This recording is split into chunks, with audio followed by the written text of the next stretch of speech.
Welcome everyone, and thank you so much for joining us here today in Leipzig and online. My name is Barbara Babić, and it is my great pleasure to chair this book presentation.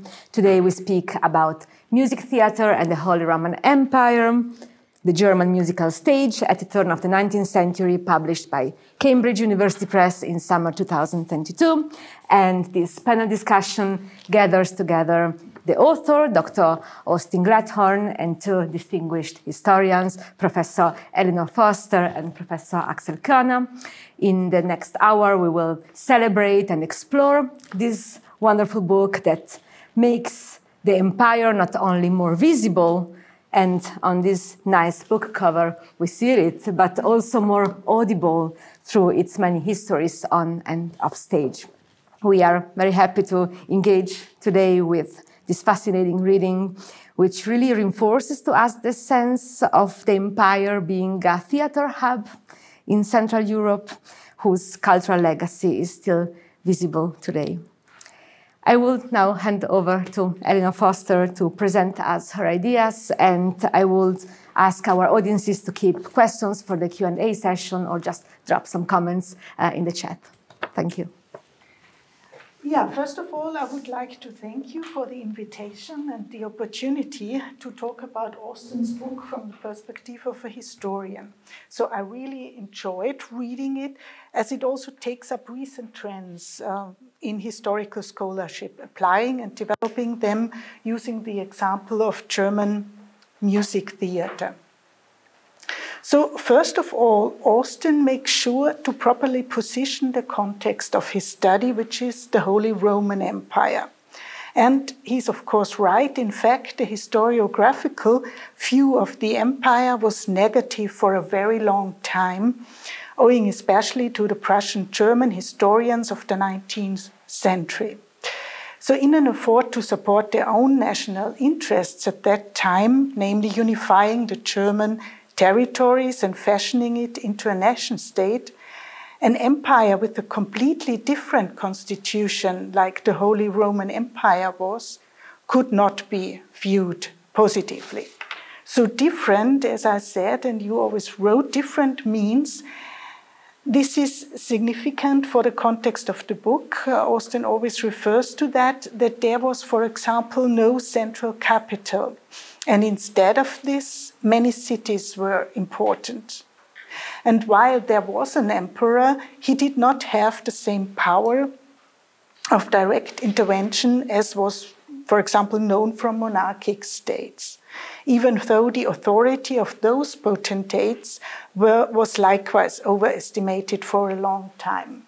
So here we are talking about another narrative. He's talking against narratives all the time through the book. In this case, the narrative is this of absolutism, the thought exclusive rule of princes. So in any case, the Holy Roman Empire was a loose structure with an interplay of power between the emperor, the imperial estates, so the secular and ecclesiastical princes, and the imperial cities, and of course the imperial knights. So the fact that it functioned nonetheless, and actually very good, was perceived by contemporaries as a broader framework of belonging until its dissolution. And this fact only began to be reflected more intensively in research around the time of the 200 years anniversary of the end of the empire in 2006. So you cited also examples from before, and of course there were some before, but so it really, the trend, I think, started in 2006. And this upswing in research on the Holy Roman Empire and its significance initially led to an overemphasis that has since slowly balanced out to a middle ground. But of course, there is still a need for further research on the empire. And this is now where Austin's book comes in. He argues against the hitherto customary division of music theatre, which speaks, for example, of different evolutions in the north, in the south, or special for Austrian lines of development. So in other words, a classification projected backwards from the more firmly established states of the 19th and 20th century. So, and this division, as I understood by your book, is questionable even more because of another reason, as previous studies have only ever included selected individual cities. And Austin now, by contrast, shows that these areas actually belonged to the same cultural area. He calls it Kulturkreis and works with this term, which, while not limited to the Holy Roman Empire, certainly had its core there. Therefore, he argues the division accordingly to princely states should be abandoned and the empire as a whole should be used as a framework. And this actually, one has to say, corresponds much more closely to the perception of the contemporaries, who described themselves as German in the sense of the Holy Roman Empire. So belonging, if we are talking about belonging, existed on several levels. That of the narrower area of the respective city could be region or principality, as well as that of the empire. Austin, therefore, seeks other criteria than the usual back-projected princely states for categorizing the developments. And he finds them in the 10 Reichskreise, imperial circles. So these Reichskreise had been established for administrative purposes in the 15th and 16th centuries, each or almost each combining multiple principalities, cities, and imperial knighthoods. And one has to say, the Reichskreise were likewise long neglected in research, but they now serve Austin as entities of examination. For example, for determining the frequency of theater performances. The results, for example, which is probably no surprise, seem to show no relationship between the size or population density of a kreis and the frequency of theaters or performances. But they still serve as a structural order. And this is the point I would like to address in the discussion. We had already a discussion in the morning, but I think it would be good if we sum up the intercourse then again, because these Reichskreise are in structural order, but I think one should ask if contemporaries really considered and discussed the Kreise as entities of affiliation, or whether they were primarily just an administrative level. So you gave in the morning very interesting examples of this possibility and the other. So I think we should then put that together. Because originally, these Reichskreise were established for organizing, for example, defense or enforcing imperial decisions. So they undoubtedly offer an interesting alternative to the small-scale arrangement of the imperial units of territories, imperial cities, and even imperial villages, and there also existed imperial courts, so-called Reichshöfe. And then, of course, it's very small-scaled. And, of course, the imperial knights. But the question still stands always, but what concrete insights can they offer? This is one point. So, whether applied to the Reichskreise or ultimately to cities or territories, the investigation by Austin has a very broad focus. It connects the German music theater performed in a multitude of cities, and in doing so employs a different approach than has previously been applied. It does not start out, as I said, from a selection of cities, but instead looks at the studied sources. And this is above all the Theaterkalender as well as letters with information and musical pieces, Musikstücke is my translation, that were sent back and forth. The Theaterkalender provides a great deal of information about these musical pieces and their titles and assignments to authors.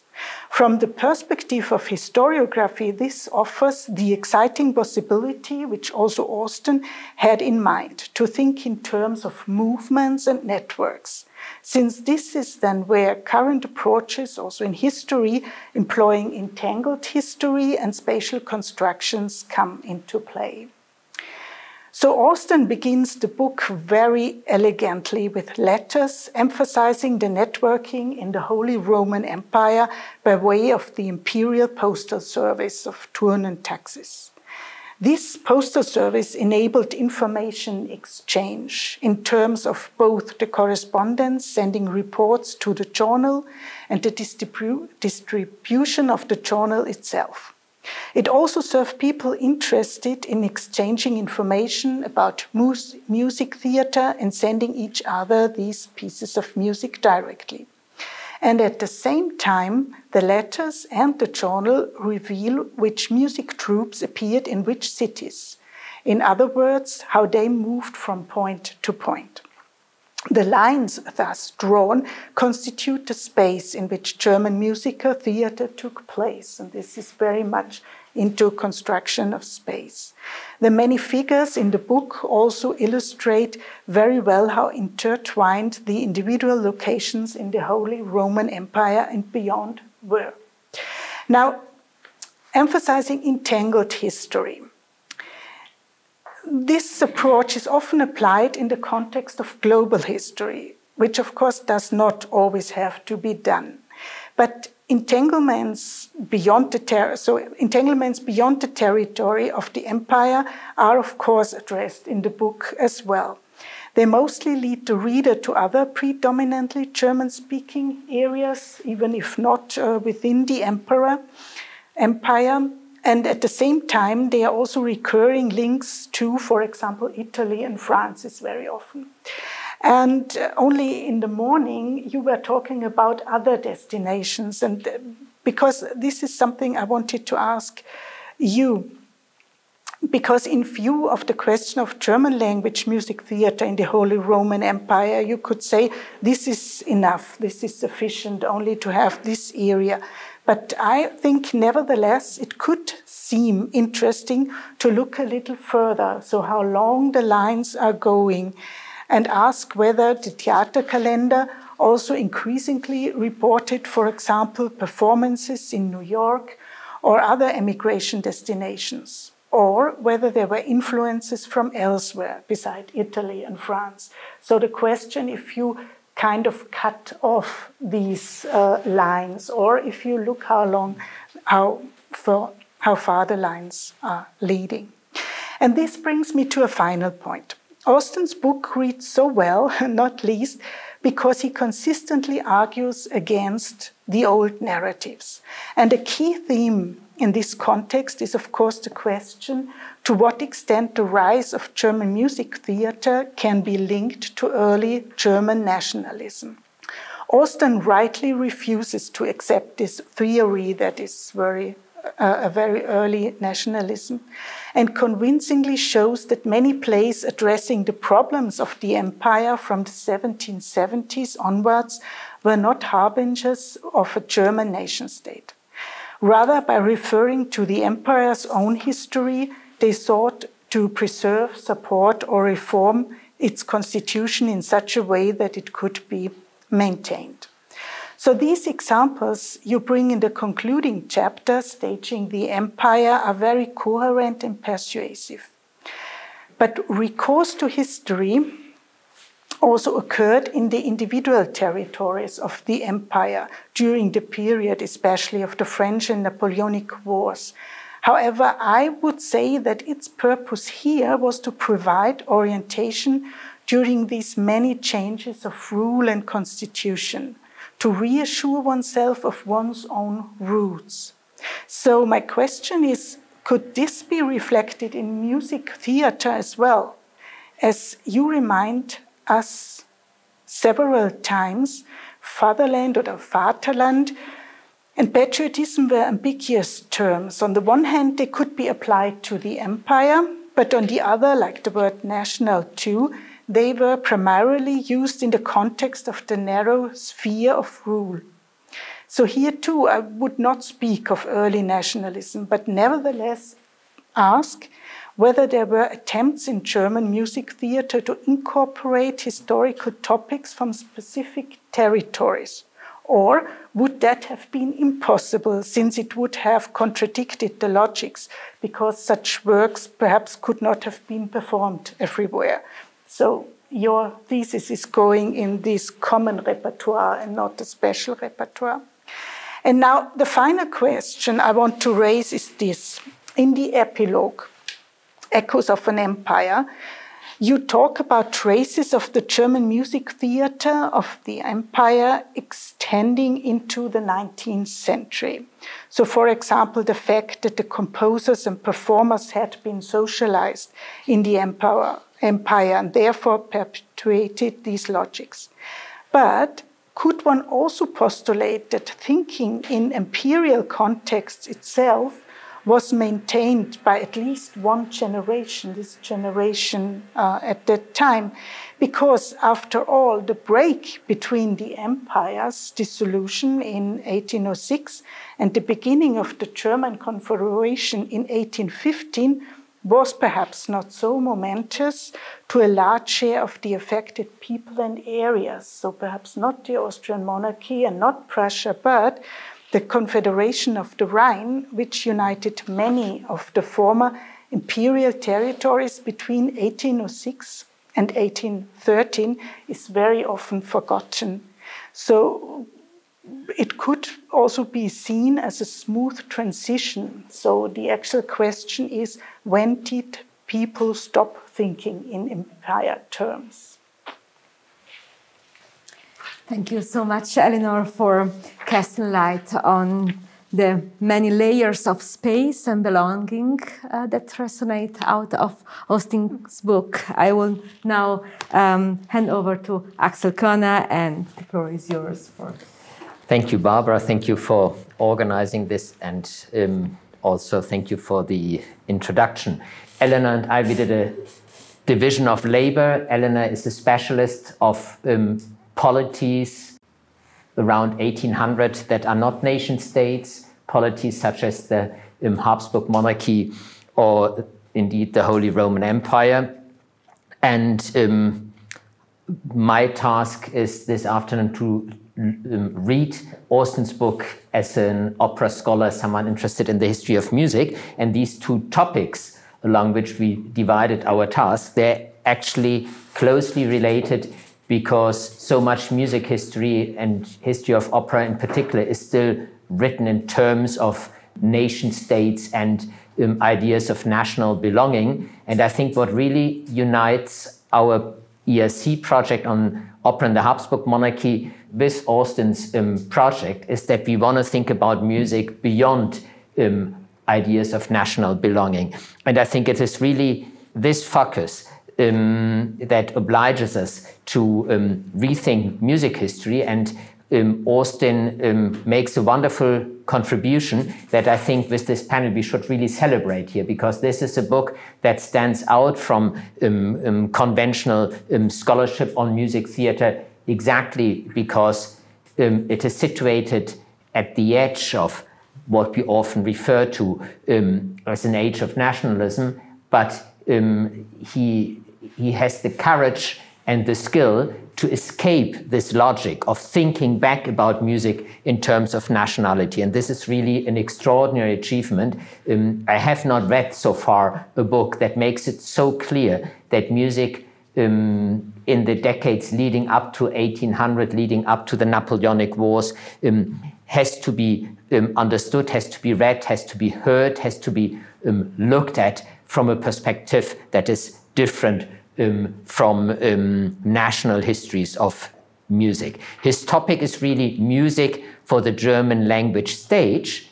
And you might then think that this contradicts already to some extent what I said at the beginning. But the interesting thing is he makes this argument that there was a specific German music for the German language stage, but it still escapes this logic of thinking about music in national terminology. And the reason for that is really that he connects this musical genre to the imperial system, to the political setup, the constitutional setup of the Holy Roman Empire, that decided to support theater industry as a kind of imperial institution. And the reason why this is a topic in music history that we haven't thought about is simply because the Holy Roman Empire, as Ellinor said earlier, has had such an incredible bad press in historiography since the 19th century. And I dare to say that actually the way how Borussia German historiography has presented the empire, if we think about the tradition going back to Treitschke, all the way into the 20th and the 21st century, if you think about the quite extraordinary way in which contemporary colleagues today still deal with the Holy Roman Empire. If we think about the long way to the West, if we think about the way how most representatives of the Bielefeld school and so on have dealt with the Holy Roman Empire, it's actually really extraordinary. The, yes, I dare to say, arrogance with which they looked at a polity that was incredibly meaningful, not only as a cultural but also as a political symbol and as a political day-to-day reality for people living through that. And we only have to look back at works like Goethes Dichtung und Wahrheit to see how incredibly relevant really the institutions, the symbolism, the ceremonies linked to the Holy Roman Empire, to the situations, to situations like coronations, elections of emperors, how relevant this really was for the day-to-day political imagination of people. And this makes it actually highly problematic that we still tend to apply this teleological view where we look at polities such as the Holy Roman Empire, but also the Ottoman Empire, or indeed the Habsburg monarchy, back from the perspective of nation states, yes, that at some point in history emerged, but that don't allow us to really pass judgment on the value of these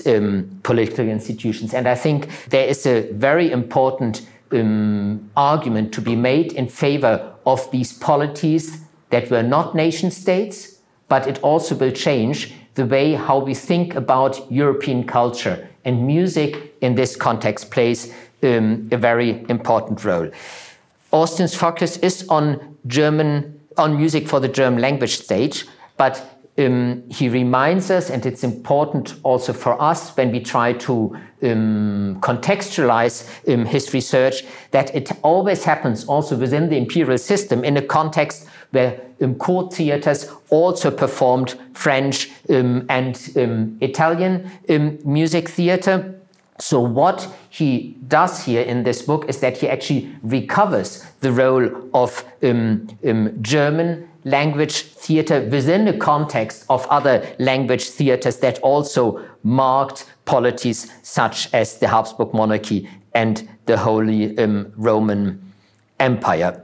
Italian opera had in these polities this particular function that it tries to fuse theater with politics, representing particular ideas of states, virtues linked to rulers, and so on. Opera seria was especially for that reason adopted by the Holy Roman Empire and the Habsburg monarchy. And the book asks these questions: to what extent actually Singspiel and German language theater could contribute to this political role that theater could have in the context of these polities. One of the reasons why German theater became important, Austin tells us, is that German theater was in many respects cheaper to stage compared to Italian opera, although I think there's a moment of change also, that also these German music theater versions became more complex and therefore also more more expensive to stage.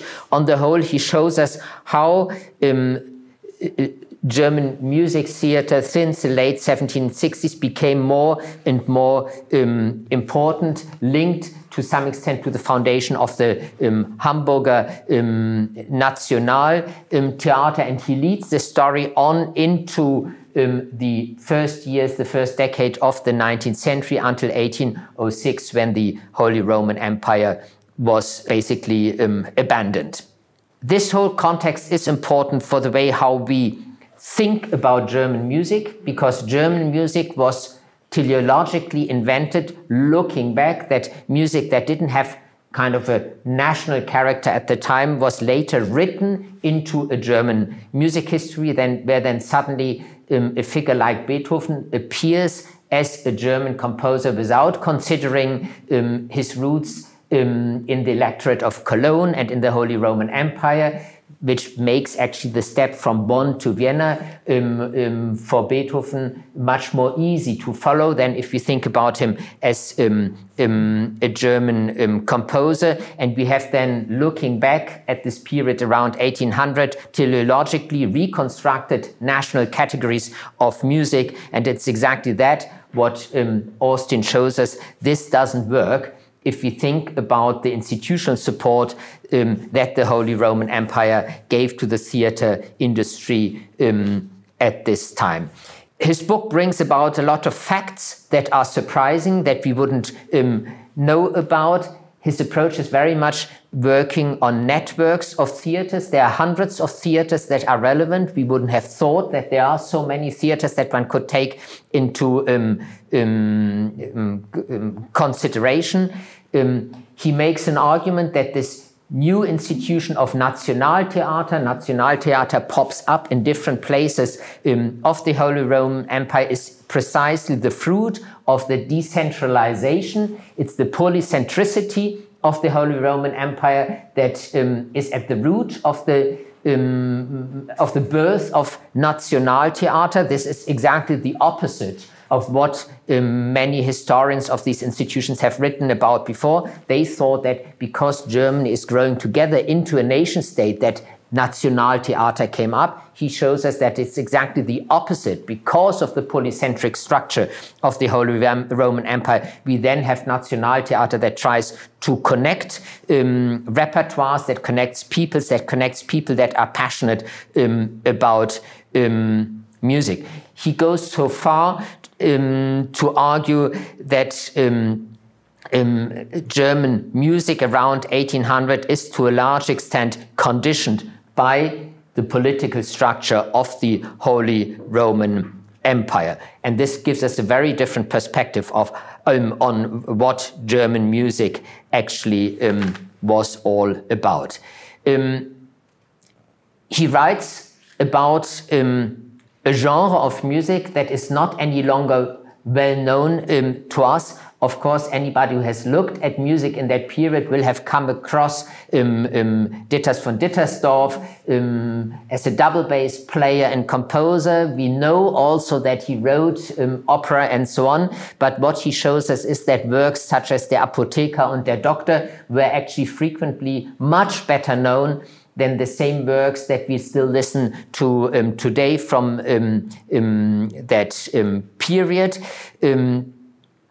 And he makes a very credible argument that there's a whole range of theater, of musical genres that matter to people at the time that we no longer understand, but the fact that these works of music didn't make it in history doesn't necessarily mean that they were not important, because a large proportion of the repertoire in the 19th century, in the late 18th century and at the beginning of the 19th century, are works that were extremely popular at the time, were restaged within these huge, extensive networks of theaters, were produced by traveling troops over and over again. And these are works that determined the musical imagination at the time. These are works that influenced also the composers we still listen today. And in this sense, recovering this repertoire, of which we know only a very, very small fraction today, I see this kind of work in the context of other recent research that tries to recover music we have largely forgotten in music history. I think they're about the works of Catherine Hambridge on music in the Napoleonic period, Alessandra Palida's work on the music that was performed in the Napoleonic period and around 1800 in Upper Italy. But I also think about research like Barbara Babić's very important work on melodrama. That is something that we can't really imagine how it worked for people at the time. Austin shows us that also at the time there were philosophers who had doubts about this genre, but nevertheless that is a music that we don't know anything about, that is music that we don't easily understand today, but it is the music that marked the musical imagination and the theatrical imagination and also the political imagination of hundreds of thousands of people at the time. And I think this alone is reason enough to recover these works and try to understand them and work about them.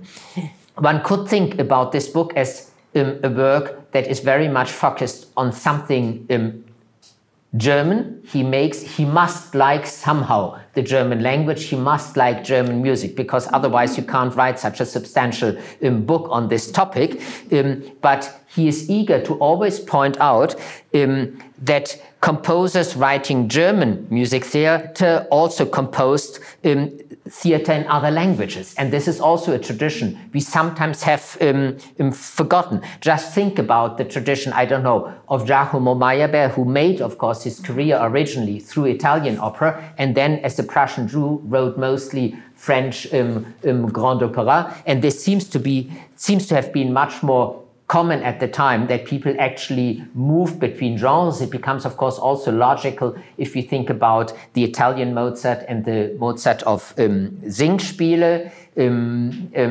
But he gives us also other very interesting examples for this development, also with regard to the translation of these very particular German works. He gives the example of Bender's hugely popular Ariadne of Naxos that was translated into French, into Danish, into Hungarian, into Russian, into Polish, into Czech, and into Italian and Swedish. So you might think about this as a really bizarre German thing to do these melodramas, but if they were translated into so many different languages, then we understand music as a far more cosmopolitan and transnational phenomenon. We think about it much more in terms of cultural transfer. And again, this is actually an argument to move away from trying to frame music, composers, the repertoire, the institution of theatres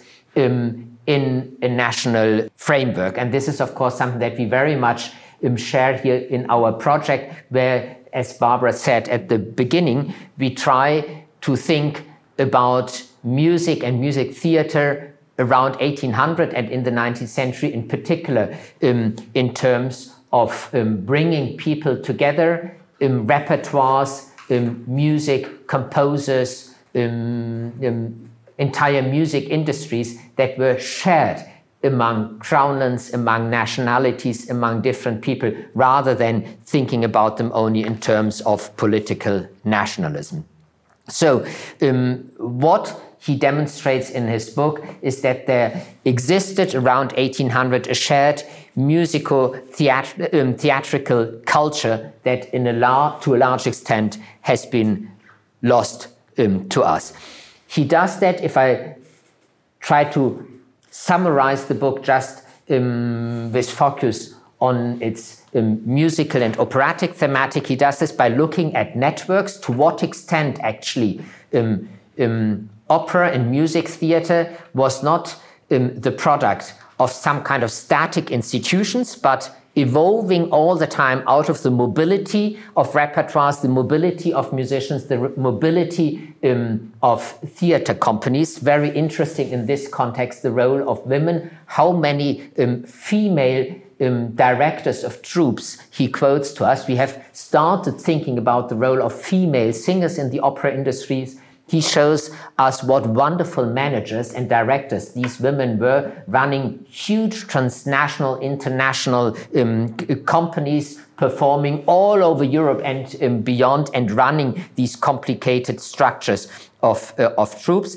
He does that through the repertoire, obviously, reconstructing a repertoire where most composers that were hugely successful at the time we no longer know, where the libretti they composed we no longer know. So chapter 2 mostly recovers all this work, and he thinks about communication, what through the letters, the correspondence between companies, correspondence with theater journals, the Theaterkalender and so on, what kind of information was exchanged. So this theater industry emerged really through communication, and we learn a lot about the material culture of production, things like costumes, stage sets and so on, that very often shape the repertoire itself. So we would, in today's perspective, think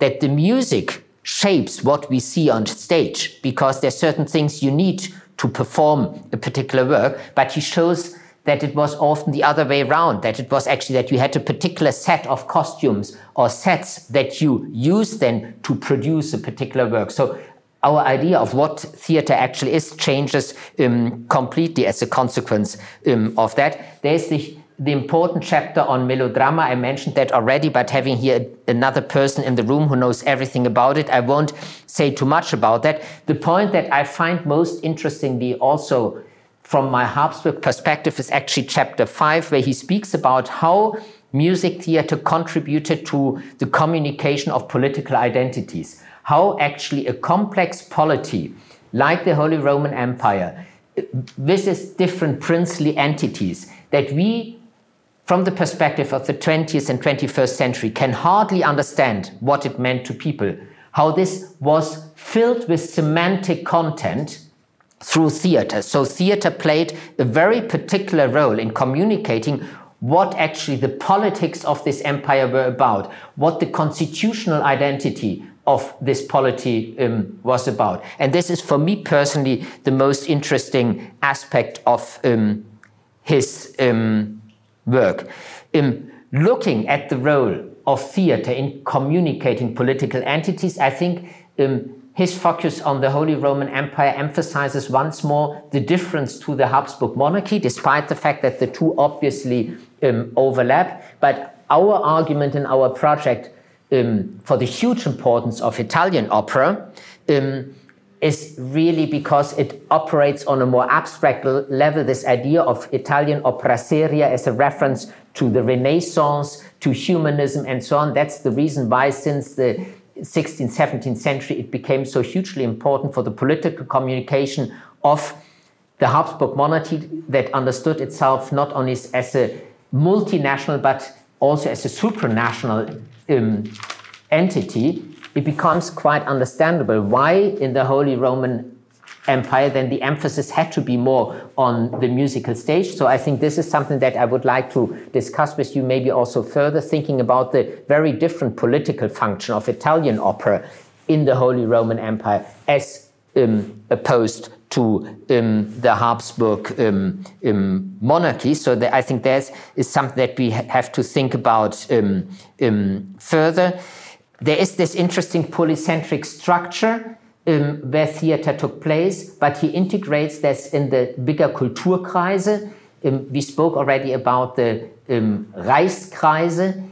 The Reichskreis is a constitutional entity that Ellinor already asked you about. I would ask you about this Kulturkreis, because that's in a way an analytical category that you in a way invent. If you say that there was a shared culture that went beyond the borders of the Reich, how useful is that? Can we so easily invent such a category? That's something that one could still discuss.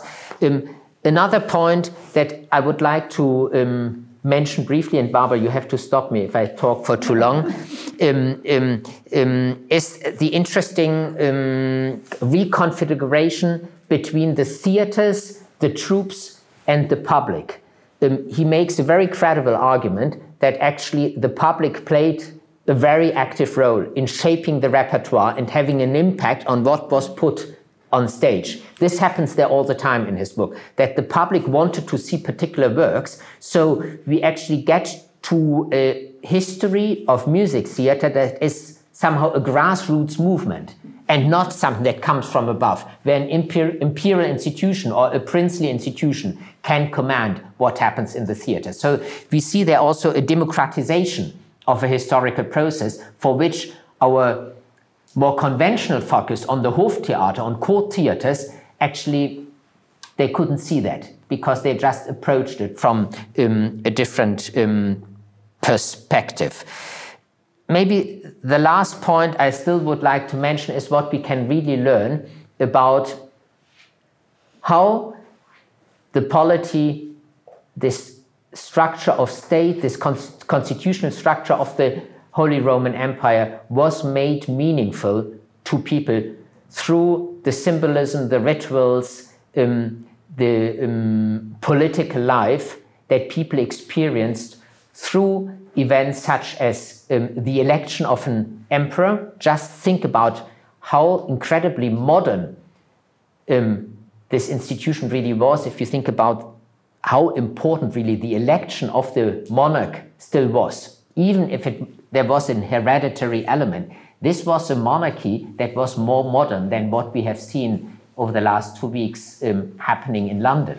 Yeah, this is an elected monarch, and the election of the monarch was hugely important. It was staged. It was staged also through music, but then also the coronation itself. I was so glad that I read your book shortly before my sons with their English passport were watching on telly the coronation of King Charles III, because a lot of the things happening there, despite being a keen reader of Barbara Stolberg-Rillinger, I wouldn't have been able to explain to them why he is suddenly stripped naked and anointed and then dressed again differently behind a screen and so on. What is all is there happening? All this was linked to music, and the music was incredibly meaningful, but it's music that to a large extent we no longer know. Of course, you quote the important examples of Salieri, of Mozart and so on, the failure in a way of Mozart in Frankfurt there, or the lack of success we should rather say, but then there was all the other music around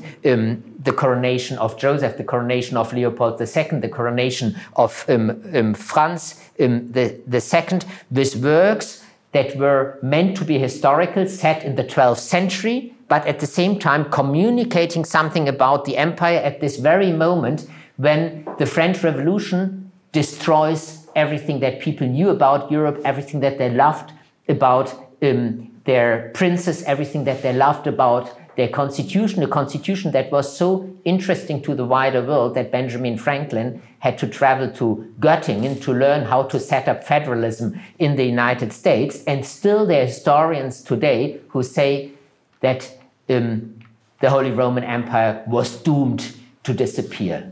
How short-sighted is this theological view on these polities that still completely dominates the kind of history we see on television almost every week.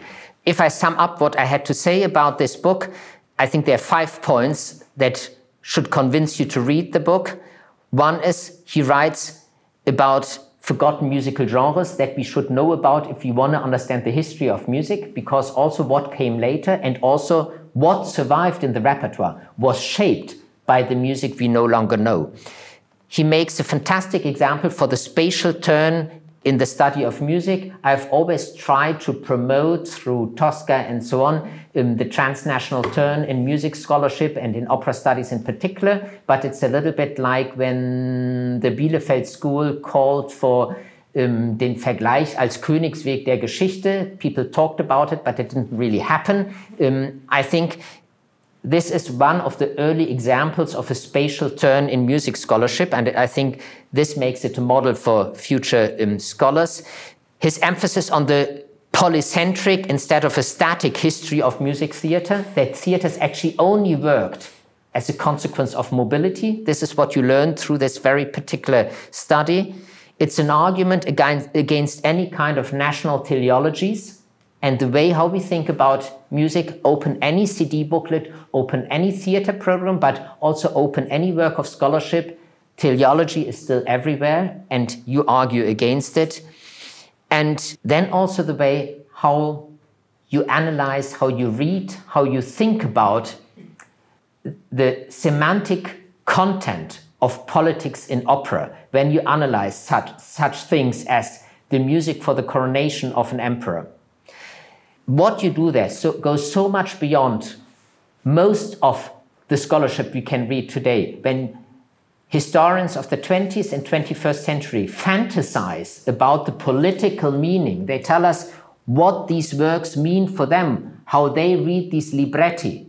But this is methodologically wrong what they do there. You show us that we have to actually read this musical and theatrical and operatic symbolism with the eyes of a person living around 1800 and not an American, a German, an Italian scholar of the 21st century reading something into a libretto that simply isn't there. So also from this point of view, I find your methodology really path-breaking and important, quite apart from the fact that you are a scholar in the digital humanities, that you know how to operate an IT technology in a way that I could only dream of. So thank you very much for writing this book. This is wonderful. Thank you, Axel, for connecting so nicely the theatrical stage with the political stage. And now I think, Austin, you have enough irons in the fire to start your paper and your reply to these wonderful papers. Absolutely. I've got almost 3 pages of notes here. Well, first of all, thank you for the invitation to join you here. And I'm flattered. It's always such a delight to have such esteemed colleagues read so closely your work. Yeah, it's a good feeling. So thank you for that. And engaging so closely with it, it's wonderful. So there's no really good place to start other than, I suppose, at the beginning. And I've just sort of starred some of the big questions that came up that I'd like to respond to. And I guess at first, Ellinor, you pointed out this division of North German traditions and South German traditions and perhaps even Austrian traditions, and abandoning it. And I think part of this book, what I wanted to do was not so much abandon these distinctions, but recognize that there's another side to them. Of course, there's local difference, and I think I make this clear throughout the book, that there are differences in how music theater was realized on a local level. Now, what local means differed. It's not always the same. It could be, well, we'll come to that actually with the Kreise question. But yeah, it's about seeing that there's another side to this that isn't really discussed much. But also, you're absolutely right to call it into question. Yes, there are pieces from Vienna being performed in North Germany. Yes, with alterations. There's also pieces from the Rhineland being performed in northeast, what is today northwest Poland, for instance.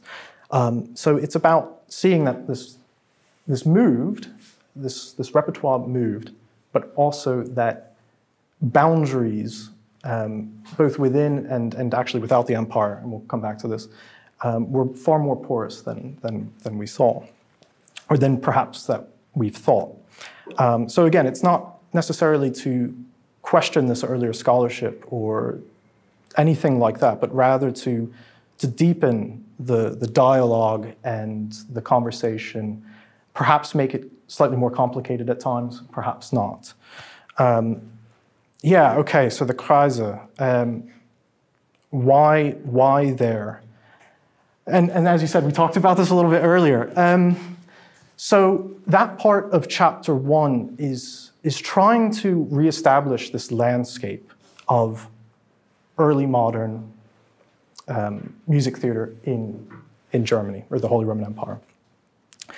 And to do that, I mined the Theaterkalender because it's a consistent source. It was published throughout this entire period, so I could track and trace the movement throughout time. And there were methodological problems looking at each individual entity, legal entity within the Holy Roman Empire, of which at this point there were about 1,000. With representation in the Reichstag, there were about 320. And what I wanted to do is, I could have simply said, you know, here they all are. But what I wanted to do was look at the data a little bit more closely. And so the Kreise offered an intermediary level that would offer a little bit more than the empire as a whole. So we could at least see in some regions that were, in some cases, quite diverse and diffuse, in a practical way that looking at each individual territory just wouldn't allow. Also, it's about it offered a way of looking at it consistently. So 10 entities instead of 320 or over 1,000. But also, again, it's that consistency, because the way theaters were reporting where they were performing sometimes were those locations, sometimes as much as a court in a certain place, sometimes as large as Hungary. So it was important to try to find a middle ground that would offer a consistent view of exploring this data, not necessarily as contemporaries then would have seen it, but to offer the reader a little bit more than just the map shows. So that's really why I went with the Kreise. And I think also, in terms of contemporary readers or of the Theaterkalender in the 18th century and early 19th century, what they would have realized, or the role that the Kreise played in their everyday lives, probably would have differed from person to person. If you were a judge or something like that, it would have been more important. If you were a farmer, perhaps less important. Yeah, well, that's why I went with the Kreise in the end in that part of the chapter. But that is not to deny that it would look very differently if we looked at only cities or other regions, however they're defined. Of course, you know, the data will show different things depending on how you look at it in any number of ways that you can look at it. The entanglement, and you brought up this excellent point about entanglement and global history, and how do we look beyond the Holy Roman Empire with some of this particular data. That was a very, very tricky question, because as the book hopefully shows, this network extended well beyond the Holy Roman Empire. So German language theater did not just happen in the Holy Roman Empire. And you were bringing up questions even about this music theater in places like New York, or what's happening in New York, reflecting upon perhaps what readers would know. Part of the reason for me selecting the Holy Roman Empire were my own boundaries. And I'll come back to this in a question that Axel posed about imperial boundaries and how we manage them as historians. But for me, it offered a way to look mainly at German language theaters, because in other territories outside where clearly German language theaters were happening, there were also national theaters performing in their own national languages or local languages. And so it offered a way for me to compartmentalize this a little bit and make it more manageable and draw a boundary. But those boundaries are very, very difficult to show graphically and also in prose. So everything that I was doing, I hope to say that it's not limited to the empire itself.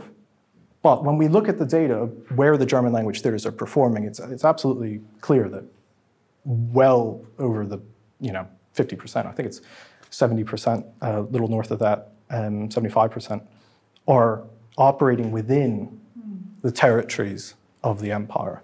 But importantly, many are going beyond that. But it's clear that the minority is happening in places where, although German was spoken, they belong to a different polity, like Poland, Lithuania, or something like that. And the epilogue Yeah, that's another great question. When did people stop thinking in imperial terms about the Holy Roman Empire and going on? I guess in a way, in one sense, we haven't. I mean, we're here talking about it today, right? But again, I think it depends on where and when. So you were saying in the beginning of your talk about 2006 and the biennial anniversary of the dissolution of the Holy Roman Empire. And so in a way, I suppose, for places like Regensburg, that memory of the important institution it hosted there since 1663, the Perpetual Diet, or the Reichstag, never sort of left. And in places like Wetzlar, their imperial institution is still memorialized with a museum. So in a way, that legacy is still here. I know that's not exactly what you were asking, but I suspect it depends at the time who you asked, their memory of it, or if they didn't experience it firsthand, what they learned about it and were told about it, either from their family or older friends and their experiences. So I think it very much is experiential. So I'm afraid I don't really have an answer to that question, but that's usually the mark of a good question, right? That there is no simple answer. Yeah. So, and I'll come back to some of these things, I think, as I respond to Axel. Okay, where to begin here? Yeah, melodrama. So I was led to melodrama through the reports of these theaters. So the book, what it tries to do is it uses a distant reading in the first couple chapters, in chapters 1 and 2, to try to then guide where I looked more closely in more traditional close readings. And one thing that was clear was that melodrama played a very important part, not just within the boundaries of the Holy Roman Empire, but also in this larger cultural sphere that extended well beyond it into neighboring polities. And I didn't really know much about melodrama. And as Axel said, not many people do. And so it became very interesting. And I think I started looking more and more what people were saying about it at the time.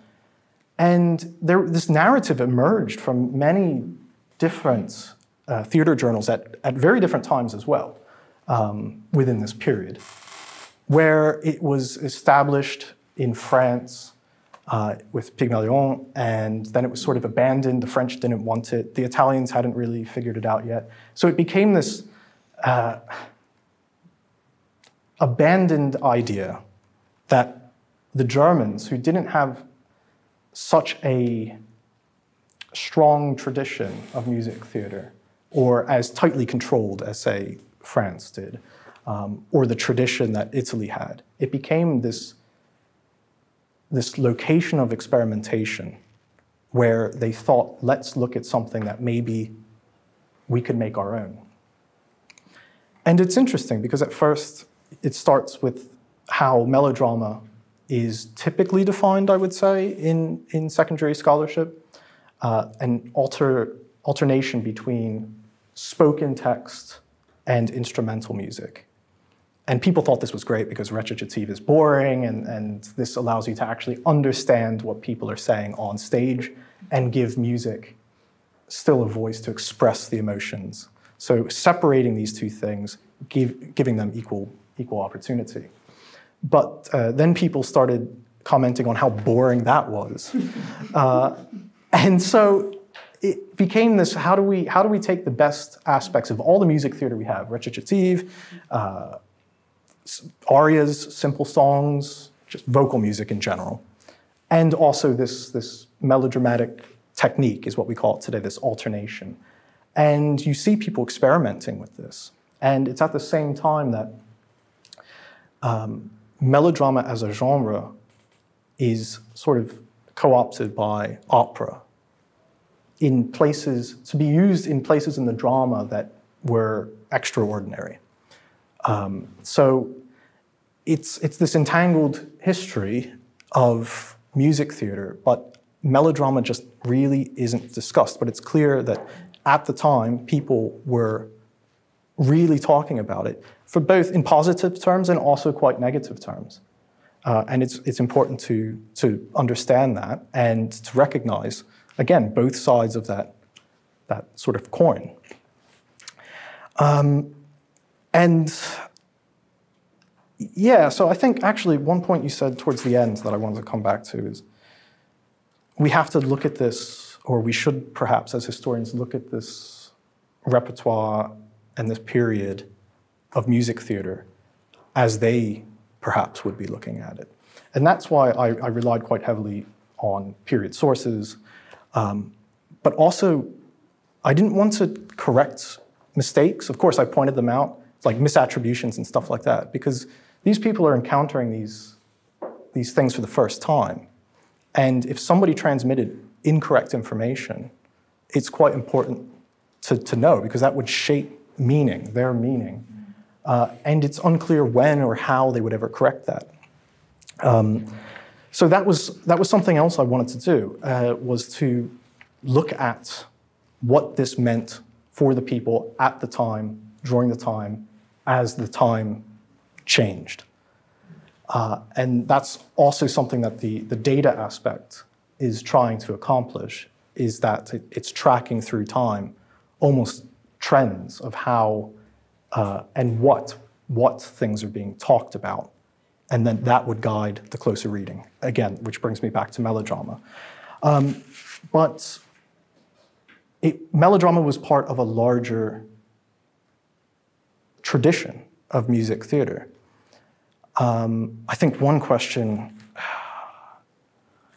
I think it came up in both discussions or responses to the book, but what people performed and when, and how that might have reflected a local authority, whether it's a court or a monastery, whatever.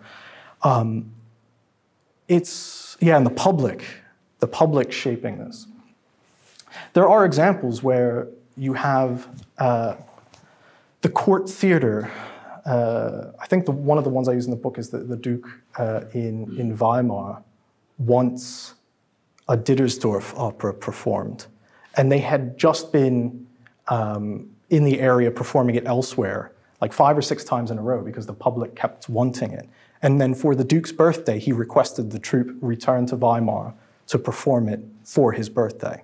So in some cases, it's that. Maybe I couldn't find any more documentary evidence to suggest why he wanted that. Perhaps he realized it was popular with people and he wanted to hear it. Perhaps he liked it. In other cases, you see more traditional things where perhaps an Italian opera is commissioned for a special occasion. And they would perform that as a special one-off sort of event. In other cases, they would perform spoken theater, honoring a piece perhaps composed or written specifically to honor the monarch on a special day, a special event, and then go back to their regular performance schedule. But so much of that performance schedule was informed by not only local tastes, but also the tastes of other theater directors and other theatrical experience around the Holy Roman Empire. And that's hopefully clear in the 3rd chapter, where a collection of letters stored sort of right behind me in that building, where most of them came from, are talking about this. They talk about anything and everything, but mostly repertory. And it's clear that theater directors were open to having the experiences of other theater directors shape what they programmed, when they programmed it, and even what music they looked forward to adopting into their own Spielplan, for instance. So yes, of course, there was this constant repertory that was changing, and it would change perhaps in some cases depending on where they were, but certainly when. And also there were occasional pieces written for special occasions, like the coronation. But that wouldn't stop theater directors from trying to adapt this for other times and other places. And Heinrich der Löwe is a case in point where, yes, it was created for the coronation of Franz II in 1792, but it was designed from the very beginning with both the poet, the theater poet, and the composer to be able to be used elsewhere and at other times for other celebrations. So there was this forethought in making occasional work transcend the occasion. And I think Ellinor had asked, building on this, a question about, could something written in one place that was specific to a history of one place be performed elsewhere? The answer is yes, but it often wasn't successful. And there was a piece actually around the same time where it was written, I think it was written in somewhere in Saxony, I don't remember the exact place, and it was performed later in Bonn, and the response to it was, yeah, it was good, but there was too much that was Saxon to be of any relevance here. Okay. And I think it was only performed that one time. And so there was an impetus and a desire to make music theater adaptable throughout the empire. So this is what, hopefully what I was trying to show is it works on multiple levels. Just because somebody might have identified with one territory didn't preclude the ability to feel a sense of belonging to another place. And I think that's something that in our more modernist headspace and thinking that sometimes we forget is that, yeah, it's not a zero-sum game, or they're not mutually exclusive. You can identify with multiple things in multiple ways. And I think that's quite important, and one of the things I tried to address. Yeah, I'm sort of going through my notes here. I think I touched on the main things I wanted to touch on, but I guess the repertory itself, yeah, I hope it was a bit surprising, because it wasn't what I was expecting to find necessarily. I didn't really know what I was expecting. I just sort of opened the box and saw what was in there and tried to make sense of it. But I think it really is important, and hopefully some of these pieces might gain attention in some way, that they're staged again. And I am happy to say that this has happened with a melodrama that I worked with. And there's so much about it we don't know. And I don't mean the contextual history of the piece itself, but of the genre, how it worked practically on stage. And so it offers these performance-led research opportunities, which I guess is sort of the buzzword, that I think are really, really important to understanding this period and the diversity. I think ultimately what I wanted to show is there was nothing particularly static about this music theater, the music theater of this place and time. It was constantly changing. It was constantly shifting.